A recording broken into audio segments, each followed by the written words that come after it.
The Zathi Empire had reigned supreme for over a millennium, imposing its strict caste system and militant doctrine across 1,000 star systems.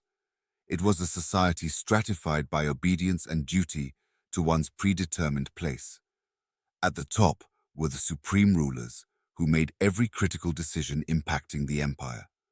Just below them were the Zathi warriors, a caste raised from birth amid harshest conditioning regimens to become the unflinching enforcers of Zathi dominance.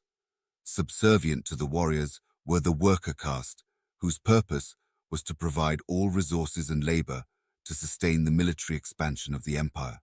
This totalitarian hierarchy had remained unwavering and allowed the Zathi to conquer a system after system through sheer ruthless efficiency.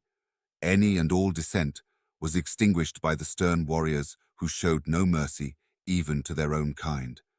Questioning one's place simply did not occur to those so deeply indoctrinated. The supreme rulers directed, the warriors obeyed, and the workers obliged. This was their way since time immemorial. That began to change when the Zathi stumbled upon the humans.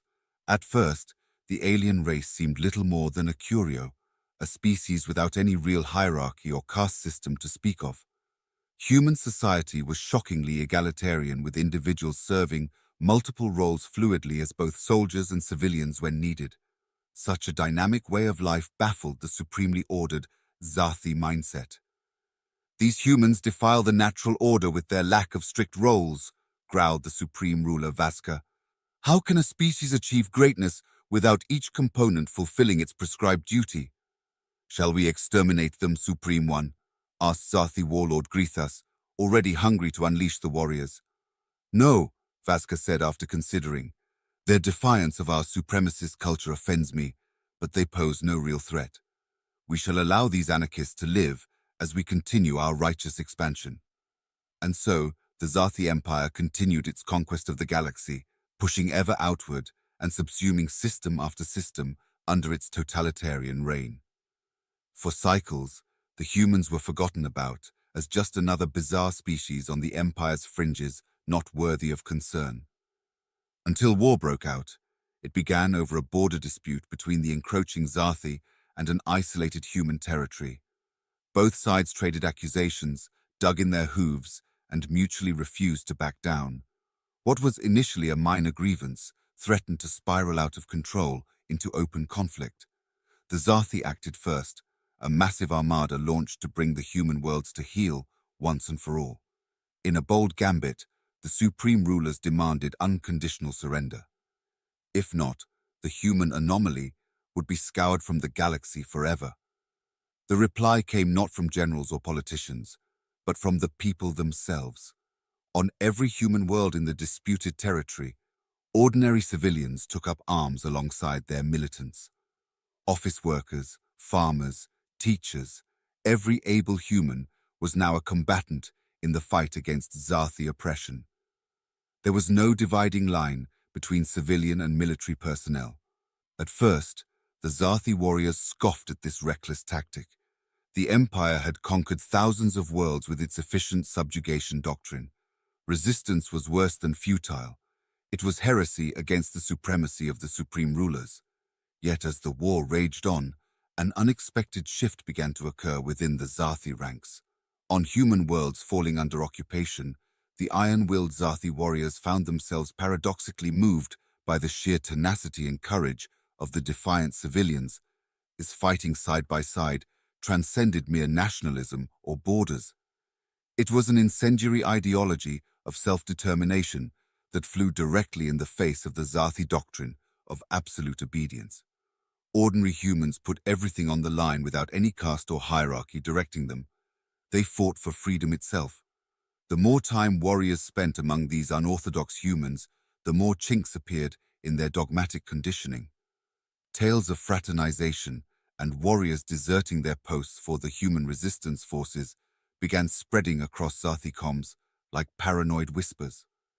On the human world of Chorus VIII, a planet under siege, Zathi warrior Dravok found himself cut off with his unit behind enemy lines.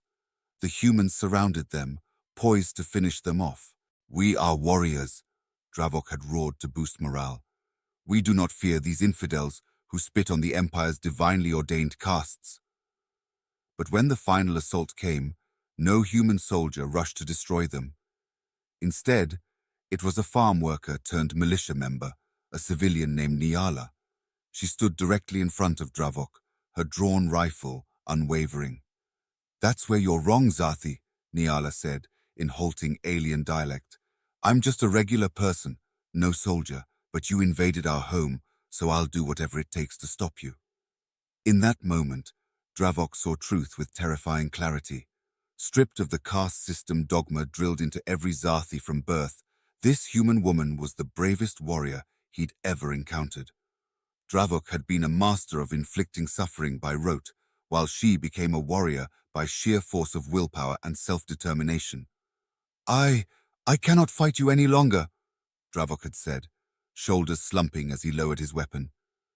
Niala regarded him cautiously, before finally nodding and moving on, leaving the warrior and his unit unharmed.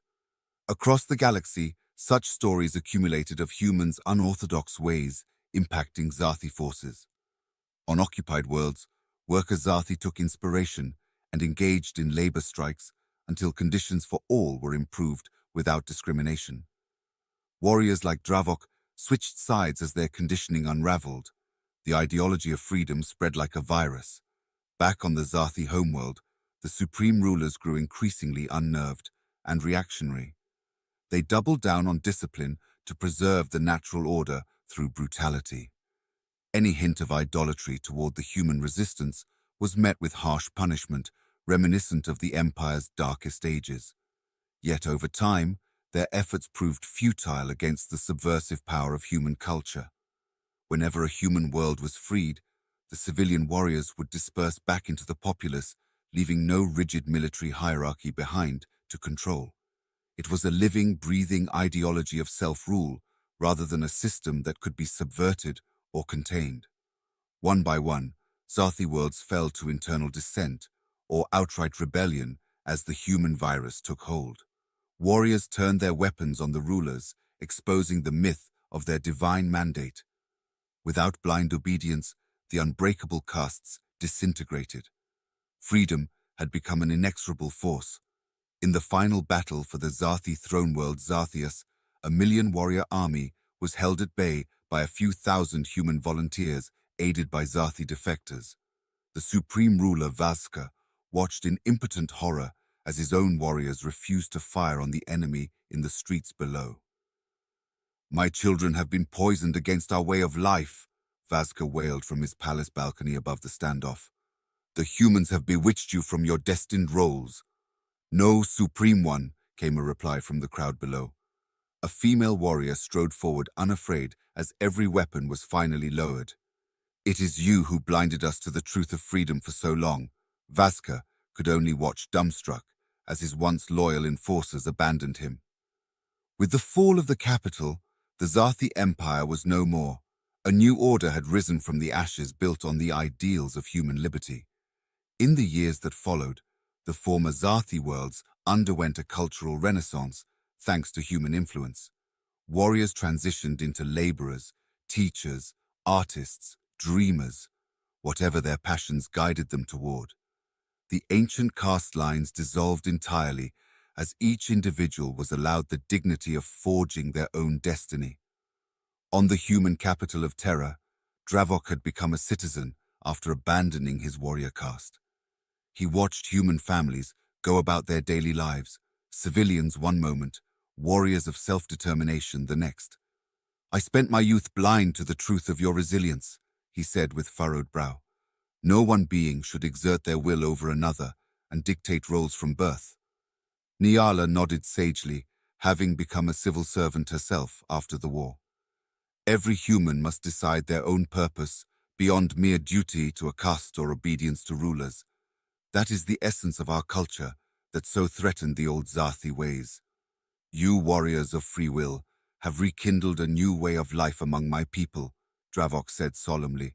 "The Zathi Empire was blind dogma that robbed us of our very souls. Thanks to you, we have been emancipated to pursue any path we choose, beholden to no one. As Dravok studied the thriving, multicultural human capital stretched around him, he understood the former Zarthi's Herculean task ahead. Undoing a millennium of totalitarian programming would be monumental, but he knew his people were finally liberated to undertake that struggle for inner freedom.